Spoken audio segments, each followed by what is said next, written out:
राष्ट्रवादी काँग्रेसच्या राष्ट्रीय अध्यक्ष तथा उपमुख्यमंत्री सुनेत्रा पवार यांच्याबद्दल महाराष्ट्र काँग्रेसने आक्षेपार्ह ट्विट केलंय। गुंगी गुडिया म्हणत काँग्रेसने केलेल्या टीकेचं प्रदेशाध्यक्ष तथा इतरही काँग्रेस नेत्यांकडून समर्थन करण्यात आलं। त्यावरून राष्ट्रवादीच्या कार्यकर्त्यांनी राज्यभरात काँग्रेस आणि हर्षवर्धन सपकाळ यांच्या विरोधात निषेध आंदोलन केलं। तर गुंगी गुडिया हे आक्षेपार्ह नसून सुनेत्रा पवारांनी आपल्या कृतीतून ते सिद्ध करावं, आदर्श निर्माण करावा असंही सपकाळ यांनी ट्विट केलं होतं। आता काँग्रेसच्या त्या टीकेवर सुप्रिया सुळे यांनी पहिल्यांदा प्रतिक्रिया दिली। शरद पवारांच्या राष्ट्रवादीचे खासदार पंतप्रधानांना भेटणार आहेत आणि त्याबाबतही माहिती दिली। महाराष्ट्र काँग्रेसने केलेल्या गुंगी गुडिया टीकेवर सुप्रिया सुळे पहिल्यांदा स्पष्टपणे बोलल्या। सुनेत्रा वहिनींबद्दल महाराष्ट्र काँग्रेसने एक वक्तव्य केले ते अयोग्य होतं। मी याबाबत काँग्रेसच्या नेतृत्वाकडे बोलले। मी काँग्रेस नेतृत्वाचे याबाबत आभार मानते। मी काँग्रेसच्या नेतृत्वाशी बोलल्यानंतर काँग्रेसने अर्ध्या तासात त्यांचा स्टँड क्लिअर केला। काँग्रेसच्या महाराष्ट्र स्थानिक IT सेलकडून हा प्रकार झाला आहे, हे राष्ट्रीय काँग्रेसचं मत नाही, असं प्रतिक्रिया सुप्रिया सुळे यांनी दिली आहे। देशाच्या काँग्रेस नेतृत्वाने हे स्पष्ट केलेलं असून महाराष्ट्राची काँग्रेस आणि देशाच्या काँग्रेसमध्ये वेगळी मतं आहेत। तसेच कोणाचा अपमान होईल असं कोणी बोलू नये।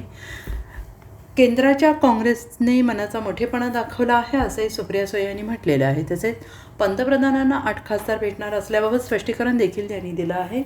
सुनेत्रा पवारांबद्दल मी सांगू शकते की सुनेत्रा वहिनींबद्दल एक स्टेटमेंट काँग्रेसने केलं ते अयोग्यच होतं।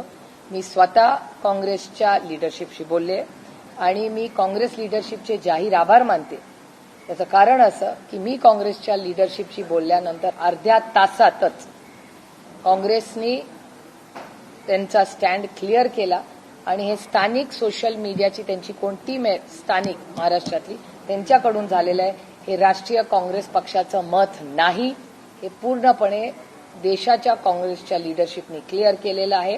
त्याच्यामुळे मला असं वाटतं महाराष्ट्रातली काँग्रेस आणि देशाची काँग्रेस ह्याच्यामध्ये वेगळी मतं आहेत आणि केंद्रातल्या काँग्रेस पक्षाने स्पष्ट भूमिका केली की कुठल्याही महिलेबद्दल कशाला आपण कुठल्याही व्यक्तीबद्दल असं का बोलावं। टीका करायला मराठी भाषामध्ये खूप ताकद आहे। त्याच्यामुळे जर टीका करायची असेल तर अनेक शब्दांनी ती टीका करते येते, पण कुणाचाही अपमान होईल असं कधीच कोणी बोलू नये। अमाताचे आम्ही आहोत। आमच्यावर जे संस्कार झाले आहेत त्या संस्कारात कैलासवासी यशवंतराव चव्हाणांचे जे काँग्रेस प्रेमी होते त्यांचे संस्कार आमच्यावर आहेत। त्याच्यामुळे कुठल्याही व्यक्तीबद्दल, महिलेबद्दल, मग पुरुष असू दे महिला असू दे, त्यांच्याबद्दल टोकाची भूमिका घेणं हे फारसं मराठी संस्कृतीला न शोभणार आहे।